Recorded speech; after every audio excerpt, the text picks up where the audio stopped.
Hello, this is Jcamera here, and today we'll be reviewing LEGO Harry Potter 4707 Hagrid's Hut from 2001, and I honestly do not know the piece count,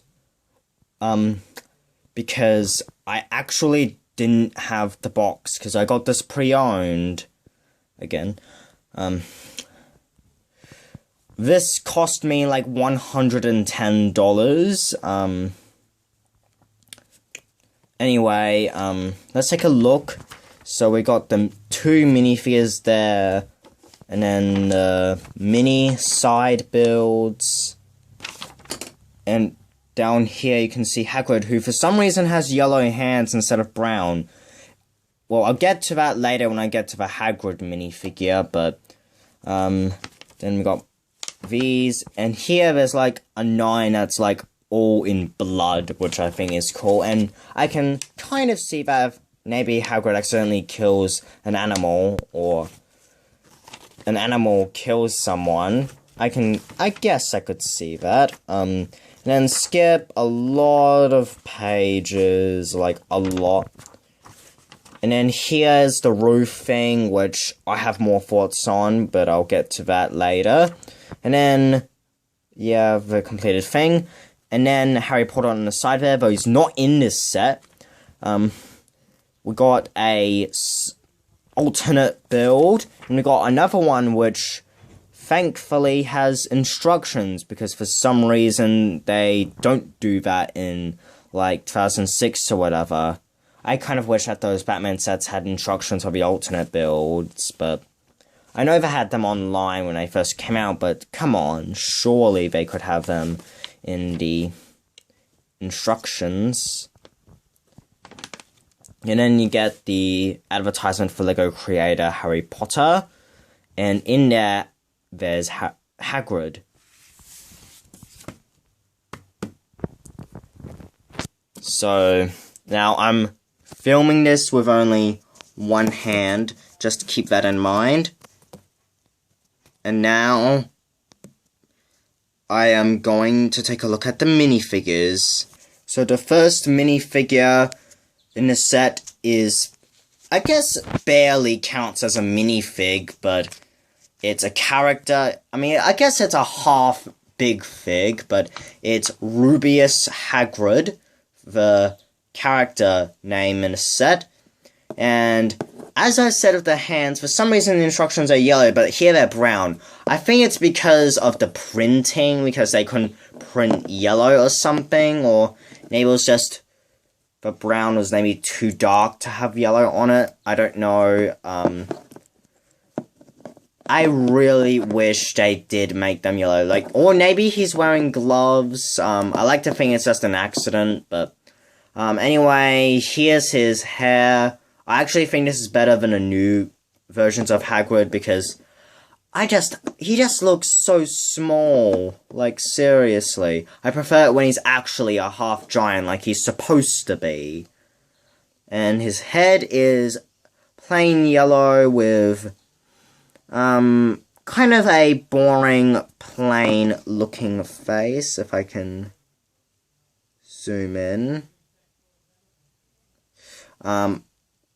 You can't really zoom in on, well, it's sort of a plain looking face nonetheless.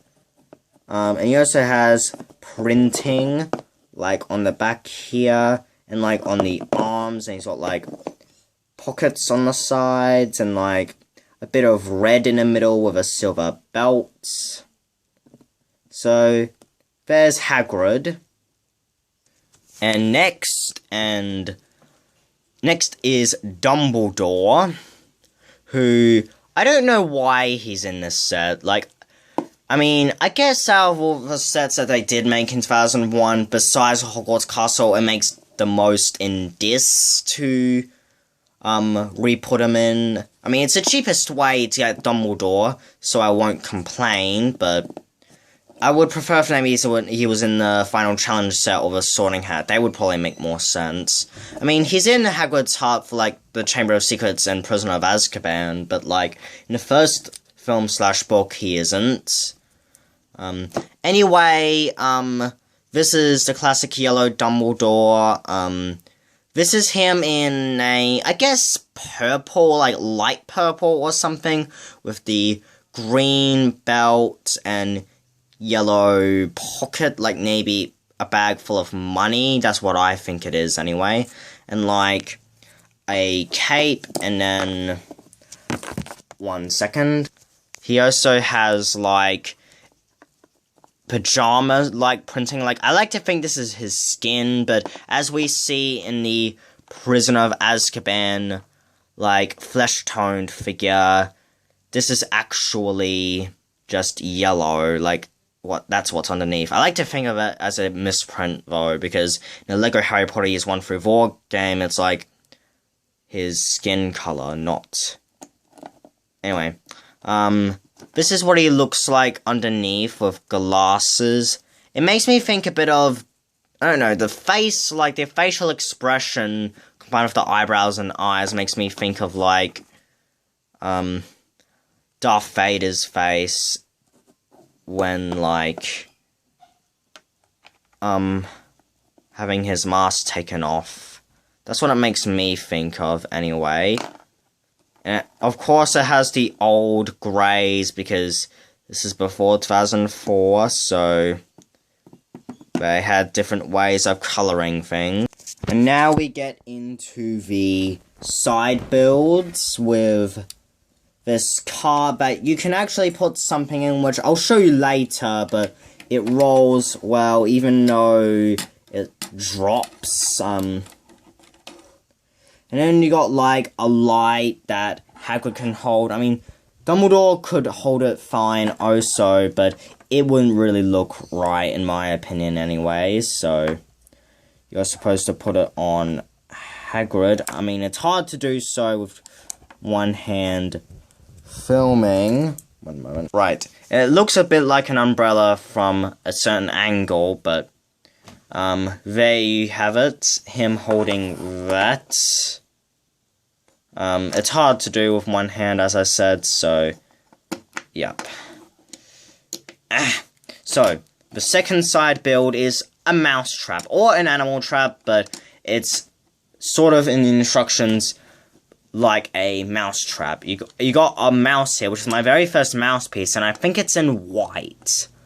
It might not come off like, yeah, it is. I mean, it doesn't line up with the greys, so it has to be white. You just simply have this, and you're supposed to put it through that hole there. And then, like, when you release it, it traps the animal. Most likely a mouse, or a rat if you want it to be. So it could be that, but...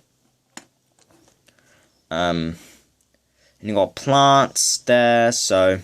There's that. Now let's get into the main build, Hagrid's hut. You come with this, the roof, I have some choice words to say to this killing machine later, so I'll get to that in a bit, but, here's the interior. In here you have a spider, the same one in the final challenge of the red, except there's no spider web. Here is a door, which these specific doors I do not have, so yay, I finally get them. Here is a bucket full of tools with a pickaxe and a axe, which is actually in the 2003 Jabba's Prize set with like those Gamorrean guards. That minifig has this. I know it's hard to see in a light, but it's not the brightest of rooms. You get a couple of keys there. These 2 potions, I think they are anyway. A goblet, a sand-colored owl. Up here is a red cup, and there's a window there also, as well as here, as well as a plant. Down here is a book. This is my very first Harry Potter book, a dragon book with a spider there. I don't think the spiders would originally be in there, but and then you can move this down at the fireplace, which actually has a gimmick. But first I'll show you the outside. You got plain pieces with brick walls, and then like just plain here, windows, and then here you get another brick wall with moss, I assume, and bricks. And here's like actual Lego bricks with a window. And then you get this chimney like thing here, and you can actually rotate this, and it rotates something here. So you can't really see in here, but in here there's like a fireplace. If you turn it, you'll get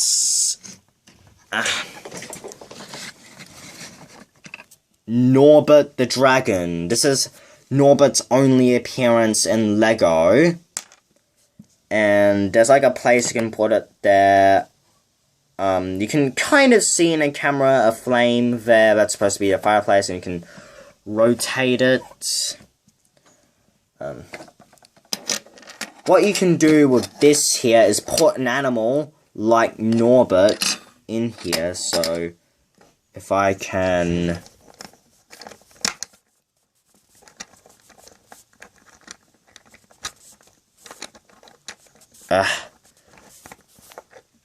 you can kind of put it in here and maybe have Hagrid hold on to this and roll it away. Or you can have Dumbledore do it, but makes a bit more sense for Hagrid, in my mind anyway.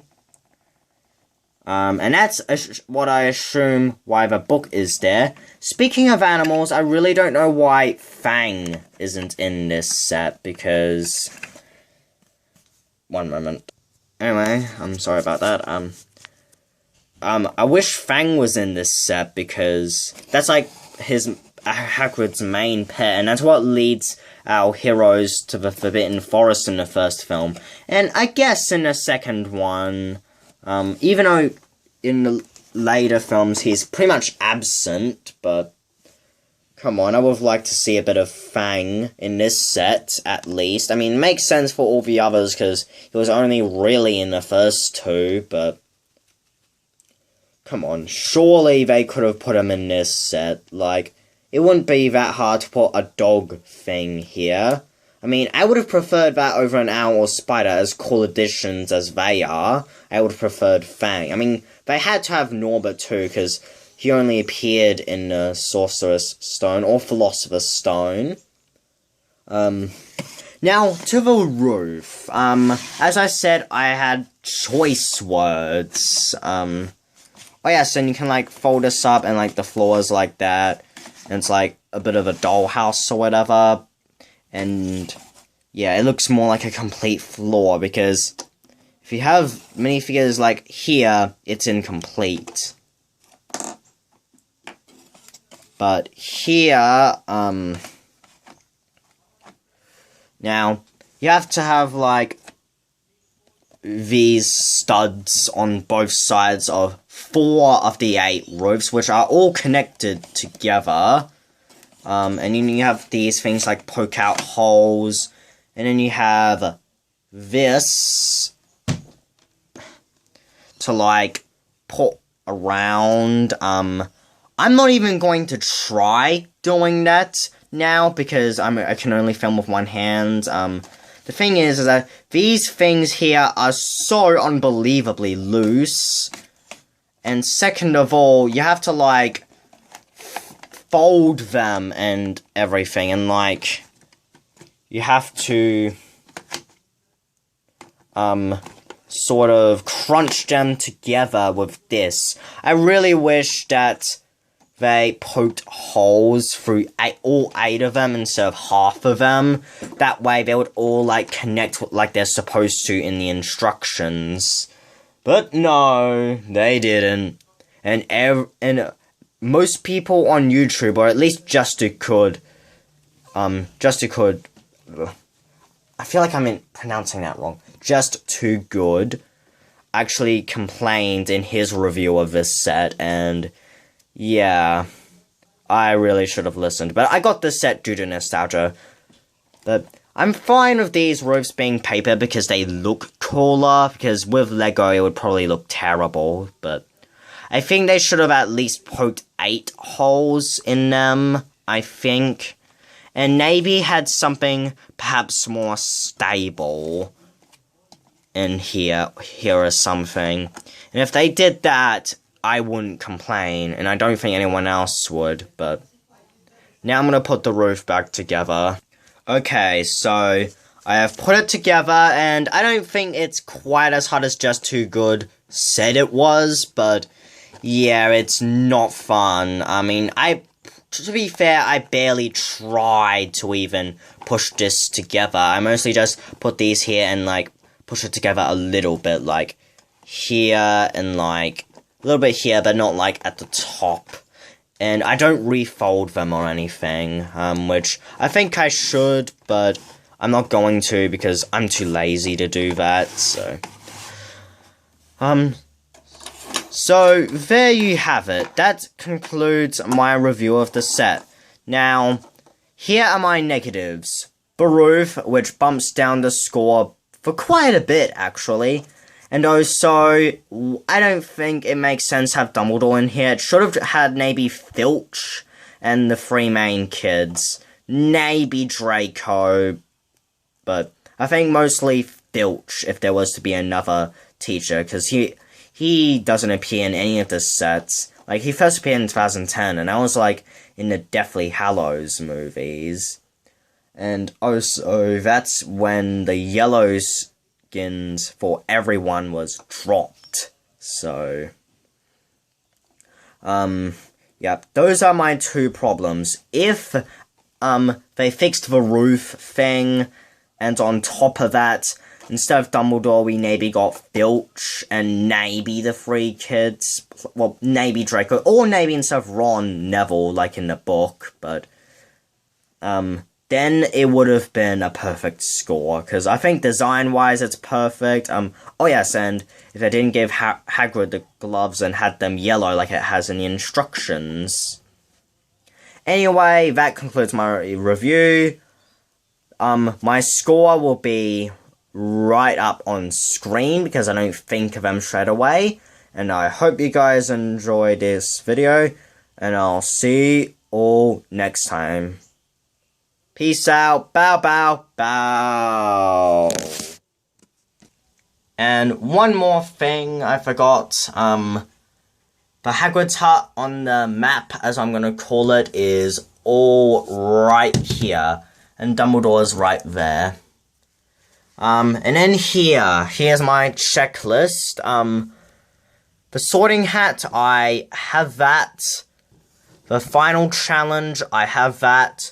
And now Hagrid's hut, I have that. So that's the 3 I currently own. This one I said was going to be the next one, but for some reason it's not here yet. I've ordered it, but it's taking its time for some reason. Maybe I actually didn't order it by accident, or maybe it's delayed, I don't know, but I cannot promise that will be next, but it should be. I'm trying to now get money or whatever, to get this one. If not, yeah. Well, anyways, I got nothing else to say, so, see you later.